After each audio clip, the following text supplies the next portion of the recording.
Hey guys, how's it going? Fear the Great White here. Thanks for stopping by. Thanks for watching the videos. Today I want to tell you my own personal account of running into a creature in the woods as a kid. A little more details than the live stream I did. When I was a kid, I was allowed to roam the forest and creeks nearby my home.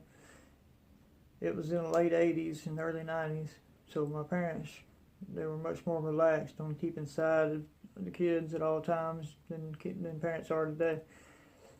I was allowed free reign as long as I came home before dark and supper time, which I did most days. The day this took place, however, is not one of those days.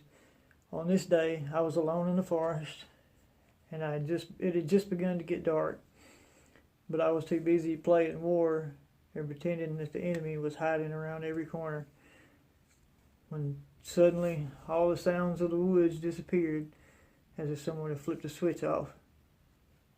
I don't think it registered immediately with my 10-year-old self, but I remember playing happily at one moment and then being terrified of everything around the next. It felt as if one moment I was in the forest that was so familiar to me that I could safely travel it with my eyes closed. Then I blinked and was in the terrifyingly unfamiliar area of some alien forest. I was so afraid of nothing at all, it seemed, that I was frozen with fear. Let me add that even at 10 years old, I rarely went into the forest unarmed. On this day, I was carrying my Rambo knife with a 6-inch blade and my Browning .22 rifle. I was also trained in using both in survival situations and for self-defense. So I was by no means a helpless little boy lost in the woods, although at that moment is exactly how I felt. This unexplained sudden feeling of terror wouldn't remain unexplained for more than 20 or 30 seconds though. Then, just as suddenly as the sounds of the woods had vanished away, there came the distant sound of something large, or several somethings large, running and carelessly crashing through the thick undergrowth and brush. This was much more terrifying than the now long gone unnatural silence of only seconds earlier.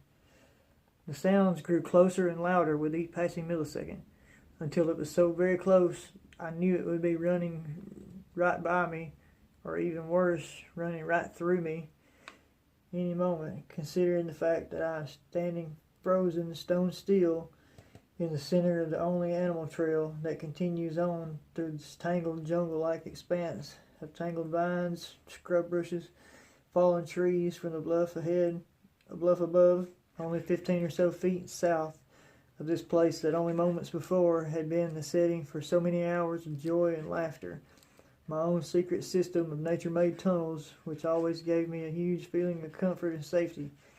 But as this crashing sound neared, I somehow knew that my safe and comforting hideaway playground had forever changed into a place of horror and disturbing setting for many of the nightmares to come in my life. Now the thundering sound of crashing brush became distinguishable from running, huge feet running, several of them actually, calves and deer. A slight wave of relief slowly began to wash over me until terror struck in my mind again as I considered the pursuer of the fleeing deer or cows. No animal runs with that much urgency and disregard for stealth, unless there's some sort of apex predator hot on their heels. Instantly, I was refrozen right back in the spot without ever moving an inch. Then in my amazement and fright, I finally saw the source of the thundering sounds and what I thought was the source of my torment. Almost the instant, I could see the first deer, which was a full-grown buck with a nice 8 or 10 point rack. By the time my brain registered that it was a deer, somewhere between 7 to 10 more deer burst into existence through the dense undergrowth and passing by me on every side, with no less than 2 of them gently bumping into me and kind of sliding their whole bodies against me. as they scrambled by, desperately trying to evade their unseen pursuer. It was at that moment that my feelings that something bad was about to happen shifted to a feeling of pure and total despair, because something was telling me that whatever had those deer so frantic was now lurking just out of my sight, and in my mind it had definitely made me its new objective for an easier meal. I know beyond a shadow of a doubt that I was merely seconds away from being brutally murdered and consumed by some monster, and that no one would ever know what happened to me. In those next fractions of a second, I thought about how my mom was going to be destroyed by not knowing.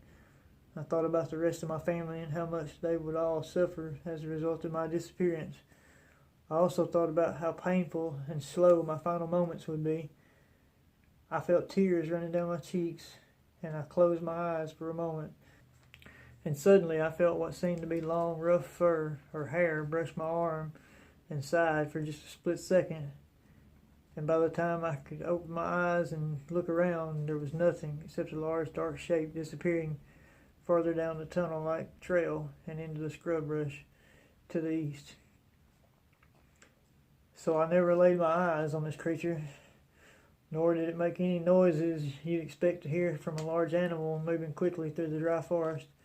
In fact, other than the crashing of the deer, I only heard one sound, and only for a moment. I'm sure I heard some sort of a growl or a purring type sound, intermixed with what I believe was panting.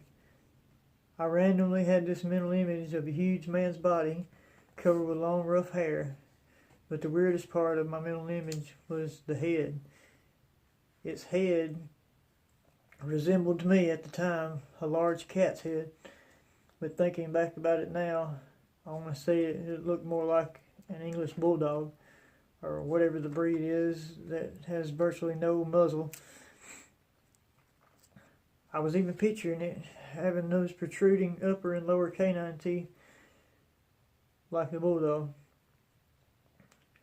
This thing had to have been walking on two legs, because the growling / purring or panting I heard as it brushed past me was coming from a few feet above my head. As far as the .22 rifle and having my Bowie knife on it, they never even crossed my mind. I was so terrified that even though I had a .22 rifle, I think if I would really remembered even having it, I don't think I would have been brave enough to pull the trigger. And I think if I had have, I definitely wouldn't have survived it. And the knife, it would have been like throwing a toothpick at it, even though I never saw it. So it's hard to shoot or stab something that you can't see too. About the picture that I formed in my mind, I'm not saying with any certainty that this creature forced its image into my mind somehow, because I honestly don't know. The whole thing could have just been a child's imagination filling in the blanks on a traumatizing event that it couldn't understand. For years and years, for 20, right about 22, 23 years, the whole thing I thought was nightmares, or just a bad dream, because I had lots of them afterwards. But I had convinced myself that this whole event never really happened until just the last couple of years. And even those nightmares that I know I had, I can't tell you details about them like I can this. And I could be wrong. This whole thing could have just been a bad dream when I was 10 years old. If so, it's the only dream of my whole life that I can remember to anywhere close to that type of detail. I don't know. I had another sighting of what I would call, or what looked like a werewolf to me. I actually saw it later on in life when I was probably early 20s. With me and a couple of friends, which we were in an altered state of mind, I guess you could say. But even so, I've never heard of 3 to 4 people having the same hallucination, no matter what kind of drugs they're on. And then when I was, even before this event ever happened, when I was a young kid, my mom would wake up and I would be in the kitchen with the cabinet door open, talking. I'm talking like when I was 3, 2, maybe 3 or 4 years old, 5. I'd be talking to something in this cabinet, or talking to the cabinet. When she'd ask me who I was talking to, I'd tell her I was talking to Mr. Rat, because there was about a 1.5 or 2 foot long rat in this cabinet that I talked to all the time. Had a Lazy Susan in there, and he would poke his head out from beside the Lazy Susan and talk to me when I was a kid. Mama always tried to tell me that it was just a dream, and maybe it was. It sounds funny. I mean, it sounds even funnier saying it out loud. It's definitely weird. It's definitely one of those things that, when the more I think back about it, the more sure I am that it wasn't a dream.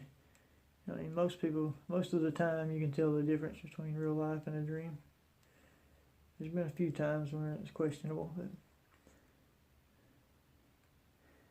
anyway, if any of you have had any kind of experience like that, or any comments on it, write them in the comment section. If you got any experiences like that, you can write them out, email them to me. The email's in the description. It's greatwhite511@gmail.com. Thanks everybody for subscribing. Don't forget to like the video, share it. Have a great day. Love you guys. Later.